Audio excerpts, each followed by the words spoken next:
The VA pension is a benefit provided by the Department of Veterans Affairs to eligible veterans and their dependents who meet certain criteria. Today we're going to look closer at who may qualify. Welcome to NWAVet Presents. First and foremost, the VA pension is a needs-based benefit. This means the applicant's income and net worth are taken into consideration.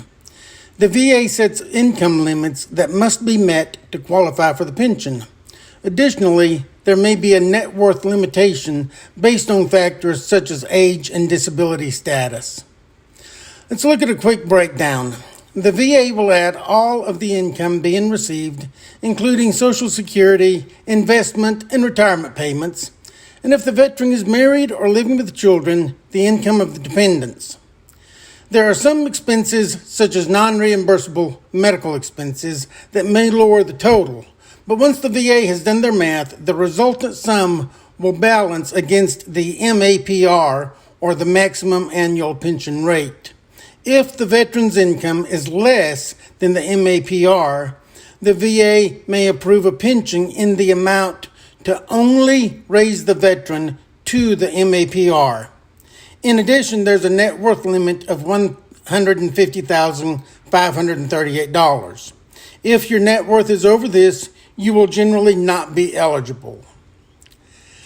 Let's take an example here. We're looking at a veteran with no dependents, not eligible for housebound or aid in attendance. The veteran receives a yearly income of $12,000 in Social Security and has no non-reimbursable medical expenses.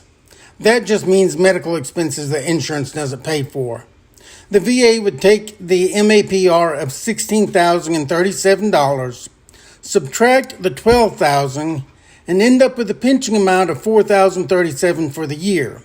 Dividing that by 12 gives you a monthly pension of $336.42 per month. If the veteran is over the MAPR, then they will not qualify for a pension, period. Only if and when their income drops below the MAPR will they qualify. Then there's the test of wartime service. To qualify, they must meet two important requirements. They need to have served at least 90 days of active duty service with at least 1 day during a period of wartime. Additionally, they must have received a discharge other than dishonorable. Now note that 90 days is only if you entered active duty before September 8, 1980. If you entered active duty after that, then you must have served 24 months with at least 1 day during wartime. The VA recognizes specific periods as wartime for pension purposes.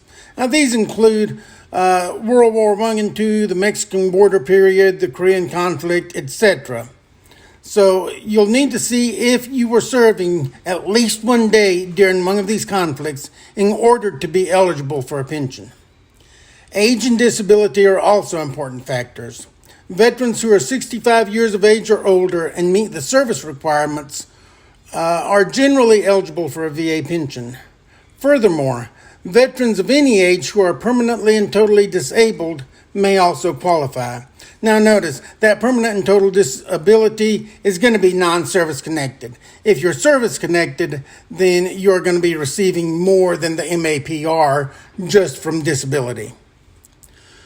For a survivor to be eligible for a VA pension, they must meet the needs test. In the case of a survivor, the maximum annual pension rate is lower than for a veteran. I'll place a link to the MAPR for survivors in the description below. If they meet the needs test, their veteran must also have met the requirements for wartime service. So in summary, a veteran must meet the needs test, serve during wartime, and having other than honorable discharge, and be 65 or older or permanently and totally disabled. A survivor must meet the needs test, the veteran served during wartime, and the veteran received other than dishonorable discharge. Finally, the VA has a 3-year look-back period. This means that the VA can check to see if you have disposed of property or money in the last 3 years for less than its actual value. Pensions are notoriously difficult to deal with. We always recommend speaking with a local Veteran Service officer. They are ready and able to assist you at any time. We hope this video has helped you understand the pension process a little easier. As always, we ask that you forward this video to anyone who might have an interest. Please hit like and subscribe to our videos to keep up with what we're sharing. Y'all take it easy out there. Watch out for each other. Take care. This is NWAVet, out.